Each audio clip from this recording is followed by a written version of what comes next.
Which has more caffeine in it? Light roast coffee or dark roast coffee? So a lot of people seem to think that dark roast coffee has more caffeine in it. It's darker. Like if you grind it for longer, you'll have more intense coffee, so there'll be more caffeine in it.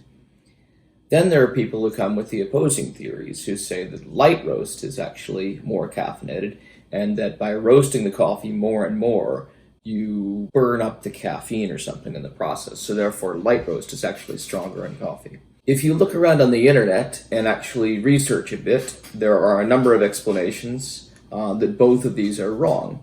I recall finding an explanation by Caffeine Man, who actually explains that the total amount of caffeine in the beans remains relatively constant throughout the roasting process, and that the notion that light or dark roast coffee is more caffeinated is a bit of an optical illusion based off of the way that the beans change when you roast them. So basically, when you roast beans, you are drying them out. So they distend a little bit, they expand, and they also become drier. So the result of this is that the water weight in the beans gets less and less, so the beans become less dense.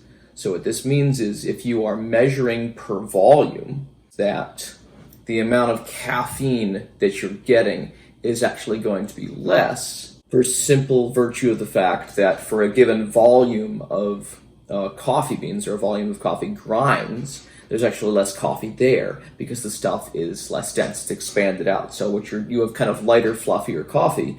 So the same volume of coffee beans is going to have less caffeine in it because it has less actual substance in there, less mass. On the other hand, if you brew by mass, which most of us do, then what happens is you actually wind up getting more caffeine per amount of coffee, per gram of coffee basically, because the beans have become lighter and drier, so you need more beans to create the same amount of mass of coffee. The result of this is that you're getting more caffeine in there. Another way to think about this is that as you continue to roast the beans, what evaporates is the water rate, and what's left behind is a larger percentage of what's left behind is the caffeine in the beans, the caffeine in the coffee, and it basically winds up more concentrated.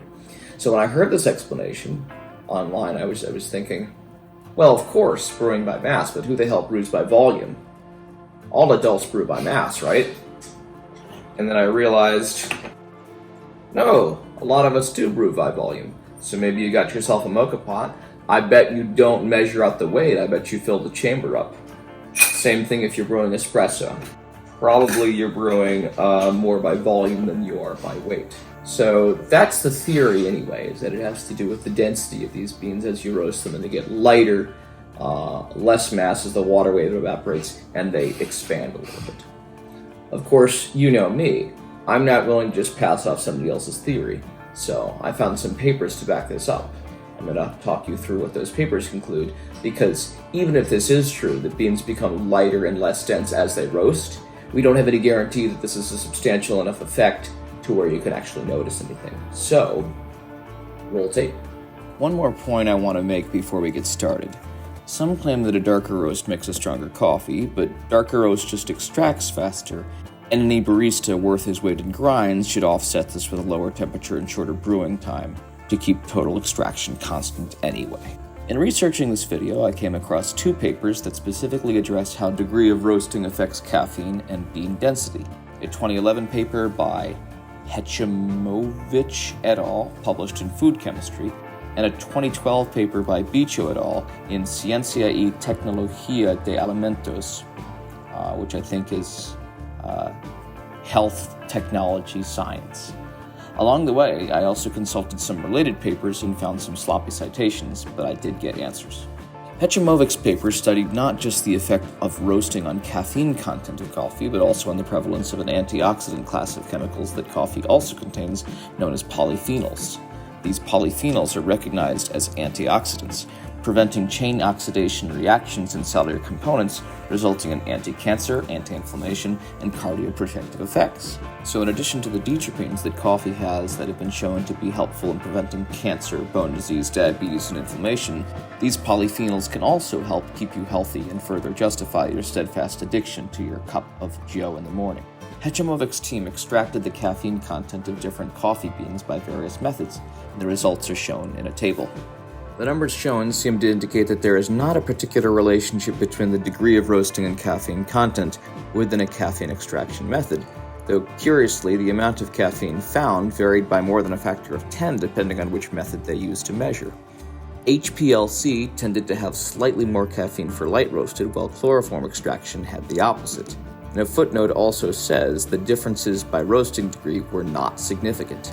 And yet, this paper states that they found that roasting reduces a bean's caffeine content, in agreement with a 2010 paper by Wanyika et al., who established the same thing. So first off, this claim seems contradicted by the results in the table I just read you. And second, as I looked into it, the Wanyika paper they are referencing here did not actually show this. What the Wanyika paper does do is measure the caffeine content of various tea and instant coffee brands found in Kenya. The idea about darker roasted coffee having less caffeine is only mentioned in passing in their introduction section, with the reference they cite being two bare URL links, one of which is a dead link under the domain name of a random coffee roasting shop in San Francisco, and the other a link to a coffee blog I've never heard of. These are the kind of citations I tried to get away with in college before my English professor told me you can't just Google for a fact you want supported and link to the first site you find. If I can't write an inconsequential freshman English paper this way, I imagine it's frowned upon when you're trying to publish real science. I'm unsure if I should blame a poor grad student who wasn't fact-checked by his supervisor, the Jomo Kenyatta University of Agriculture and Technology, for the quality of their publications, the African Journal of Food Science for poor refereeing, or maybe I'm just being excessively fastidious about the whole thing since it's a throwaway comment in the introduction anyway. At any rate, despite a questionable lineage, the fact turned out to be true because the coffee blog cited was far more rigorous than this published academic paper and included its citation to a 1989 paper by Trugo and McRae, in which they used the same technique to show that even under severe roasting, only 5% of the caffeine degraded. So what am I to make of Hechemovic's sloppily sourced claim that roasting reduces caffeine and that their findings are in line with this when they aren't? Well, if you look into the measurements, these are percentages of caffeine by mass, which brings me to the 2012 paper by Gitu et al., which measured the mass and volume changes of beans by roasting.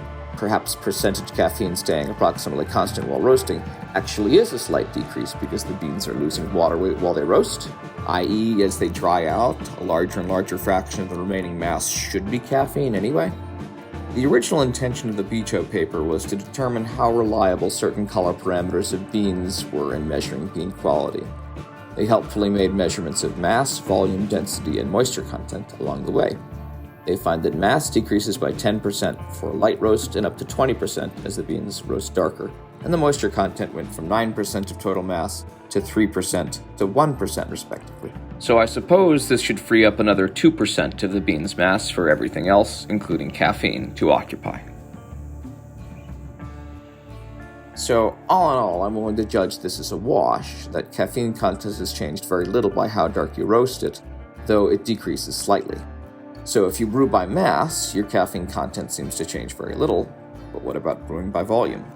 The Gitu paper states that bean volume increases by 40% up to 70% as you roast darker, and the density decreases to about 2/3 for light roasts down to about half for dark roasts as the beans swell and dry out. So roasting dark might mean your beans are about 25% less dense than roasting light, and with 25% less mass in the same volume, you'll get 25% weaker coffee, and therefore 25% less caffeine. So with a deep dive into the literature, I can officially state that if you're brewing by weight, how dark your beans roast will not significantly affect your caffeine content, because caffeine is generally robust against the roasting process. But if you're brewing by volume, your coffee will be less caffeinated simply for the fact that it's going to come out weaker because your brew ratio is less with the less dense beans. As for those beneficial antioxidant polyphenols, the paper finds similar and inconclusive evidence about roasting having any effect on them, but then mysteriously claims that you should avoid dark roasting if you want to preserve them. Addendum. As always, whenever I feature a paper outside of my expertise, I have it fact-checked by people who actually specialize in the field so that I don't say anything completely stupid. In this case, I had two PhD chemists, Dr. Daniel Rothenberg and someone who I'll credit as Dr. E, look over the results. Both were experienced in HPLC measurements, Both raise questions about seeing the author's calibration curves and limits of quantifications to ensure that the technique has sufficient sensitivity to measure the quantities given, though given the consistency between the HPLC method and the others demonstrated in the Hechemovic paper, Dr. Rothenberg was prepared to give the results a pass. Dr. E, meanwhile, wanted to see a lot more in the way of Hechemovic's methodological details before trusting the results. So thank you so much to both of my fact-checkers. As always, a good test of whether to trust a scientific claim is whether the limits of the results are acknowledged. So thanks for watching, and again, remember to stay coffee snobby.